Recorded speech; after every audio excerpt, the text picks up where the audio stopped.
खुशामदीद नाज़रीन। और यकीनन जो है बात हो रही है आज पाकिस्तान के अहम इशूज़ पे, और उसके साथ साथ मुत्तहिदा कौमी मुल्क की जानिब से जो गोलमेज कॉन्फ्रेंस की बात की गई है उस पर तमाम इत्तेहादी जो हैं वो तो कह रहे हैं कि ठीक है ये बात है, और अवामी नेशनल पार्टी के पास भी मुत्तहिदा कौमी मूवमेंट गई मंसूरा जो है जो मुलाकात की उन्होंने पिछले दिनों पे अमीर जमात इस्लामी सैयद मुनव्वर हसन साहब के साथ, और उसके साथ साथ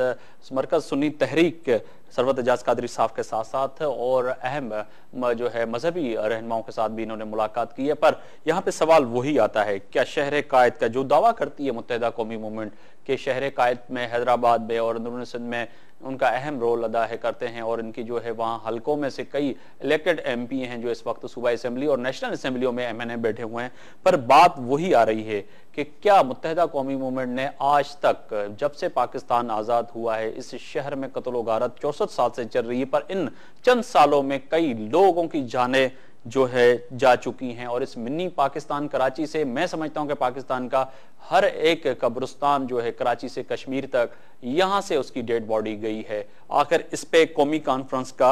मुत्तहिदा कौमी मूवमेंट ने क्यों नहीं सोचा ही सो? आफ्ताब भाई, जैसे आपने कहा कि कराची मिनी पाकिस्तान है और कराची में जो टारगेट किलिंग है उसके हवाले से गोलमेज बिल्कुल होनी चाहिए, लेकिन इसके साथ साथ मैं समझती हूँ कि कोयटा में जो टारगेट किलिंग हो रही है उस पर भी गोलमेज कॉन्फ्रेंस होनी चाहिए। उसके साथ साथ आप अगर देखते हैं तो खैबर पख्तूनख्वा में जो रोज़ बम ब्लास्ट हो रहे हैं उस पर भी होनी चाहिए। पंजाब में कराची में अगर 10 लोग मरते हैं तो न्यूज़ बनती है, लेकिन पंजाब में जो रोज़ कत्ल गारत तो हो रही है लेकिन उसकी न्यूज़ नहीं बनती है। वहाँ पे भी जो हालात हैं, अभी नाल साहब बहुत अच्छा बोलकर गए जो ब्लेम लगा कर गए, लेकिन वो भी पंजाब में हुकूमत में बैठे हुए, वो बहुत बड़ा प्रोविंस है, तो वहाँ की जो चीज़ें जहाँ वहाँ पे जो क्राइसिस चीज़ें, अगर एनर्जी क्राइसिस वहाँ पर भी है तो उस प्रोविंस ने क्या क्या, वहाँ के चीफ एग्जीक्यूटिव ने कौन से इनिशियल स्टेज लिए हैं, उन्होंने क्या स्टेप लिए, तो चीज़ें अगर आप ओवरऑल देखें तो पूरे मुल्क की सूरत हाल खराब है। लेकिन ये सही है कि कराची जो है ना वो एक मेगा सिटी है, एक इंटरनेशनल सिटी है, तो उसकी चीज़ें ज़्यादा मीडिया में आई जाती है, ज़्यादा वो लोगों की क्राय शुरू हो जाती है, लेकिन ओवरऑल अगर आप देखें तो पूरे मैं निहाल हाशमी साहब से इस आपकी बात का जवाब जानना चाहूंगा। निहाल हाशमी साहब, हीर साहब का कहना यही है कि अगर बात करें और कौमी कॉन्फ्रेंस की अगर निहाल साहब या दूसरे लोग बात कर रहे हैं होनी चाहिए यकीनन बलूचिस्तान के इश्यूज पे, खैबर पख्तूनख्वा के, पंजाब के इश्यूज पे, सिंध के इश्यूज पे, पर क्या पंजाब इस वक्त पाकिस्तान मुस्लिम लीग नून आप लोगों की हुकूमत है, वहां पे भी एनर्जी क्राइसिस है, दूसरी चीजें हैं, तो उस पर भी कौमी कॉन्फ्रेंस होनी चाहिए। उस पर आखिर बात क्यों नहीं होती, वो खबर हाईलाइट क्यों नहीं होती, सिर्फ शहर कायद और कराची की खबरें हाईलाइट होती?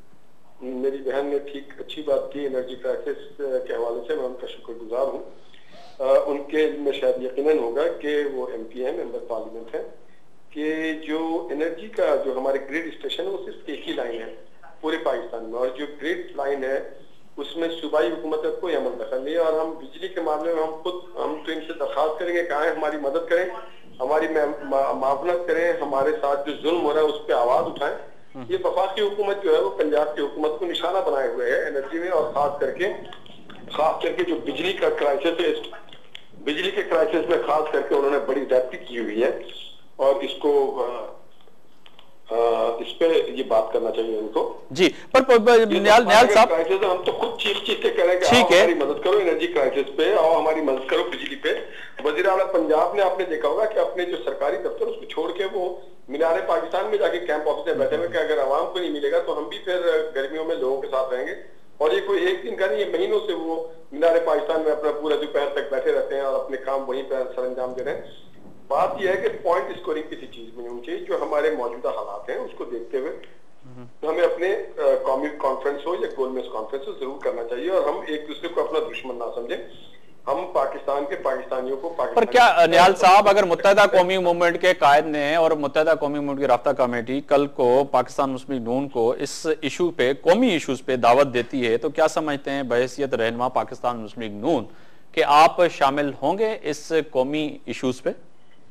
जो अभी इश्यूज इनके ये लेके चल रहे हैं वो मैंने अपने शुरू में कह दिया था कि वो इशू है नहीं हमारे नुक्ते नजर पे, नहीं है, क्योंकि ये इशू तो तब हमें कौमी जारियत थी जब मुशर्रफ ने अमेरिकन को और नेटोस को पाकिस्तान की सरजमीन दे दिया था। वो हमारे ऊपर जारियत थी, बैरूनी जारियत, जब फौजी अड्डे दिए गए थे, जब नेटो के सारे नकुल हबल यहाँ से हो रहे थे, जब अमेरिकन CIA यहाँ से ऑपरेट कर रही थी, वो हमारे ऊपर बैरूनी हमला था। वो सही और मुनासिब वक्त था जब इस तरह के कॉन्फ्रेंस की जाती है, और आपने देखा होगा इस पे हमने बर वक्त कार्रवाई की और पार्लियामेंट में हमने आवाज उठाई, और उसमें पार्लियामेंट के एक मुश्तरका करारदाद है जिसमें पूरे 24 घंटे एक डिबेट होती रही, और फिर आपने देखा होगा नवाज शरीफ साहब ने 10 नुकाती एक एजेंडा भी दिया कि इस पे हमें चले। आप जी हीर निहाल हाशमी साहब का कहना यही है कि निहाल साहब को थोड़ा कि आफ्टर डेवोल्यूशन के बाद पहले प्रोविंस को था कि 60 मेगावाट बिजली की इजाजत थी, प्रोविंस कर सकते थे, लेकिन डेवोल्यूशन के बाद 100 मेगावाट का इजाजत है कि प्रोविंस बना सकते हैं। अब अगर सिंध गवर्नमेंट जो है ना वो थर्कोल पे एनर्जी के लिए काम कर सकती है, हमारा विंड पे काम चल रहा है, सोलर एनर्जी पे काम चल रहा है, तो पंजाब गवर्नमेंट क्यों छोटे प्रोजेक्ट जो है एनर्जी क्राइसिस के कंट्रोल के लिए क्यों नहीं शुरू कर सकती? करनी चाहिए, स्टेप तो लेनी चाहिए ना। पीपल्स पार्टी की रहनुमा है शरफुन्निसा लगारी साहब, आप भी कुछ कहना चाहिए? साहब की बात पे डिस्कशन करना चाहूंगी कि वो कह रहा है कि क्राइसिस हैं, वो 18 तरमीम के बाद सूबों को हक मिल गया है, वो अपनी बिजली बना सकता है, तो ये अपना नवाज शरीफ साहब मीनार पाकिस्तान पे बैठ के अपनी एनर्जी जाए क्यों कर रहा है? एनर्जी की क्राइसिस के लिए क्यों नहीं कर रहा है? अपनी एफिशिएंसी, परफॉर्मेंस, जिसकी सारी उसकी पूरी टीम है, इतने लाख लोगों की पूरी टीम बनाई है, काबीना बनाई है, उनको लगाए ना कि एनर्जी क्राइसिस खत्म करें, नई बिजली पैदा करें, उस पर क्यों नहीं कर रहे हैं? जी निहाल हाशमी साहब, अगर आपने सवाल सुना है तो जवाब देना टाइम। जी निहाल हाशमी साहब, आप रिपीट कीजिएगा। जी निहाल हाशमी साहब, शरफुन्निसा लगारी पाकिस्तान पीपल्स पार्टी की रहनुमा, और हीर सोऊ का सवाल यही था कि इस वक्त 18वीं तरमीम के बाद सूबों को जो खुद मुख्तियारी मिली है तो 100% ये तय है कि 100 मेगावाट बिजली जो है सूबे बना सकते हैं। तो आप लोग उस पर काम क्यों नहीं कर रहे हैं, बजाय जो मीनार पाकिस्तान के सामने एक एहतजाजी कैंप लगा के दुनिया को दिखा रहे हैं कि देखें जी हमारे साथ जुल्म है? मीनार पाकिस्तान पे एहतजाजी कैंप नहीं है आफ्ताब भाई, वो सीएम का सेक्रेटरिएट है जी, और शायद हमारे लगारी साहब के बहन को शायद इल्म होगा कि नंदीपुर पावर स्टेशन के लिए जो मशीनरीज है वो जो 800 मेगावाट बिजली पैदा कर सकती है, वो गुज़श्ता 1.5 साल से कराची पोर्ट पे पड़ा हुआ है, और हमारी वफाकी वजारत कानून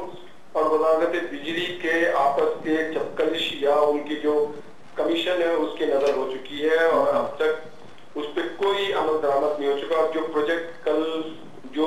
बनना था 1.5 अरब में, अब वो उसकी लागत तकरीबन 4.5 अरब हो चुकी है। तो हमें अपनी गवर्नेंस को बहुत ज्यादा कैसे दुरुस्त करें निहाल हाशमी साहब? कल भी बयान आया कि जो है उसके अंदर भी हमें देखना होगा कि वो किस तरह के हमारे यहाँ रेस्ट फीते का काम करिए। जी जी निहाल हाशमी साहब, मैं एक बात सवाल आपके सामने रख रहा हूं कि कैसे दुरुस्त हो सकता है कि एक तरफ कल भी आपके खादमे आला पंजाब साहब का बयान आया कि वफाकी हुकूमत और ऐवान में सदर ऐवान में बैठे हुए एक साहब जो नहीं चाहते कि पंजाब के लोगों को बिजली मिल सके और पंजाब की बिजली का हक मार के कहीं और दी जा रही है। और आज का भी बयान जो सामने रखूंगा कि ख्वाजा आसिफ साहब ने जो तहरीक इंसाफ के चेयरमैन इमरान खान साहब पे जो इल्जाम आयद किए हैं, तो ये सियासी जो आपस में इल्जाम तराशी की सियासत है, तो इससे आम लोग तो सफल करते हैं, फिर ये कैसे मसले के हल होगा? आज जो ख्वाजा आसिफ साहब ने कहा है वो इल्जाम तराशी नहीं। हमने एक बात की है कि जनाब इमरान खान साहब बड़ी बातें करते हैं कि सारी इन्वेस्टमेंट पाकिस्तान में होनी चाहिए जी, मगर उनके इदारे को जो पाकिस्तानी कौम ज़कात खैरात या जो भी उनकी फंडिंग करती है, उस फंडिंग को जो इन्वेस्टमेंट फंड बनाया हुआ है उसको कहीं पे इन्वेस्ट कर देते हैं। जब वापस मकदार में उनको पैसा आ जाता है, वो इन्वेस्टमेंट पाकिस्तान में नहीं हो रहा, वो इन्वेस्टमेंट बाहर हो रहा है, ऑफशोर कंपनीज पे हो रहा है, वो बेनामी कंपनीज में हो रही। और फिर उसमें सबसे एक बात यह है इंपॉर्टेंट नोट करने की, इम्तियाज हैदरी साहब जो कि शौकत खान के भी ट्रस्टी हैं जी, और उन दोनों कंपनी जो ऑफशोर कंपनीज हैं उसके भी वो चीफ एग्जीक्यूटिव हैं। तो ये हमें यहाँ भी ये नजर आता है कि स्टैंडर्ड है, एक तो इंटरेस्ट ऑफ क्लैश है कि एक ही आदमी जिसके इदारे में इन्वेस्टमेंट किया जा रहा है वो, और दूसरा उनका भी सीईओ ने भी एक्सेप्ट किया है जनाब फैसल सुल्तान साहब ने कि हाँ हमने बैरून मुल्क इन्वेस्टमेंट किया है इंडोमेंट फंड में। तो जहां आप हमें दूसरी पूरी कौम को कहते हैं कि आप पाकिस्तान में आके इन्वेस्टमेंट करें और लोग दूसरी तरफ को फिर अपनी इन्वेस्टमेंट कहीं बाहर ले जाते हैं, ये बात है। नाज बलोच पाकिस्तान तहरीक इंसाफ के रहनुमा, आप अगर जवाब देना चाहें। ये तो तय है कि एक तरफ आप गुड गवर्नर और आने वाले वक्त में आप कहते हैं कि पाकिस्तान के तमाम इश्यूज हल हो जाएंगे, दूसरी तरफ आज जो ख्वाजा आसिफ साहब ने प्रेस कॉन्फ्रेंस किया उन्होंने तो बिल्कुल वाज़ेह तौर पे कहा है कि अगर आप एक तरफ दर्ज का अमल देते हैं कि नहीं जी जो है पाकिस्तान में इन्वेस्ट होनी चाहिए और आप खुद बाहर लेके जाते हैं। देखिए आफ्ताब, ये जो आज एक नई एक स्टोरी, एक चैप्टर क्रिएट करने की जो कोशिश की गई है, ये सस्ती शोहरत हासिल करने का एक तरीका है जो कि नून लीग का नून लीग जी बिल्कुल सस्ती शोहरत के सिलसिले में ये अपने पर लगाए गए जो इनके इल्जामात हैं उनको आज तक साबित नहीं कर सके, इनको ये आप उनको क्लियर नहीं कर सके अपने इल्जामात को आज तक, ये जो इनके ऊपर साबित हो चुके हैं। मनी लॉन्ड्रिंग में सबसे आगे भागते हुए ये रेस में आगे हैं। उसके अलावा आप देख लीजिए, इन्हीं के हनीफ अब्बासी साहब अभी 500 केजीज केमिकल केस के अंदर जो है वो एफिड्रिन के केस के अंदर इन्वॉल्व हैं। पहले गिलानी साहब के बेटे थे, अब ये भी शामिल हो गए उसके अंदर। तो ये अपनी चीजों को अंडर द कारपेट डालने के लिए अपने लगाए हुए इल्जामात को साबित ये अपने प्रूफ मतलब उनको क्लियर नहीं कर सकते, और लिहाजा इसलिए इस किस्म की ये घिनौनी शोहरत, सस्ती शोहरत हासिल करने के लिए कार्य। मैं आपको ये बता दूं, शौकत खानम हॉस्पिटल जो है ये किसी इंडिविजुअल का नहीं है, ये एक नेशनल एसेट है।